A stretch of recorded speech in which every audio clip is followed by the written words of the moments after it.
यशायाह 53 अध्याय का 11। वह अपने प्राणों का दुख उठाकर उसे देखेगा और तृप्त होगा। अपने ज्ञान के द्वारा मेरे धर्मी दास बहुतों की धर्मी ठहराएगा और उनके अधर्म के कामों का बोझ आप उठा लेगा। यीशु हमारे अधर्मों को भार उठा लिया। उन दिनों में एक मेमना को पाप का बलि या निर्दोष के बलि के रूप में वो चढ़ाए करते थे। हमारे अधर्मों के कारण वो कुचला गया। लेवी व्यवस्था में हम पढ़ सकते हैं, लेवी व्यवस्था 16 अध्याय का 22वां वचन में हम पढ़ेंगे। और वह बकरा उनके सब अधर्मों के कामों को अपने ऊपर लादे हुए, उस बकरा सारा इस्राएलियों की पापों को अपने ऊपर लाद के और आगे निकल जाता। उस वचन में देखिए, किसी निराला देश में उठा लिया जाएगा, इसलिए वह मनुष्य उस बकरे को जंगल में छोड़ दे।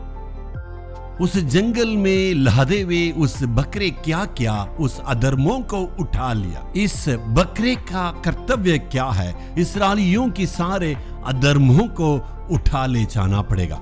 यशायाह यहाँ पर क्या कहने के लिए चाहते हैं? यीशु मसीह को वर्णन करके यशायाह 53 अध्याय में वो कहते हैं, वो ना केवल यहूदियों की या इस्राएलियों की पापों को उठाया, सारे दुनिया की पापों को उठाया। वह किसी जाति के लिए नहीं, सारे लोगों के लिए क्या उठाया? मेरे सारे अधर्मों को उठा लिया।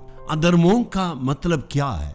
उसको इस प्रकार वर्णन करते हैं, यानी कोई किसी को देख सकते हैं, वो सीधे सीधे बातें नहीं करते, उल्टा सीधा बातें करते। किसी को देखने से अंदर कुछ रख के बाहर कुछ बातें करते हैं। अगर वो मुस्कुराते भी है, वो अंदर कुछ रख के दिखावा के लिए मुस्कुराते हैं। सच्चाई के बदले में उल्टी सीधी जवाब देना। वो कहता है मैं कुछ भी नहीं कहा, ऐसे कहा ही नहीं।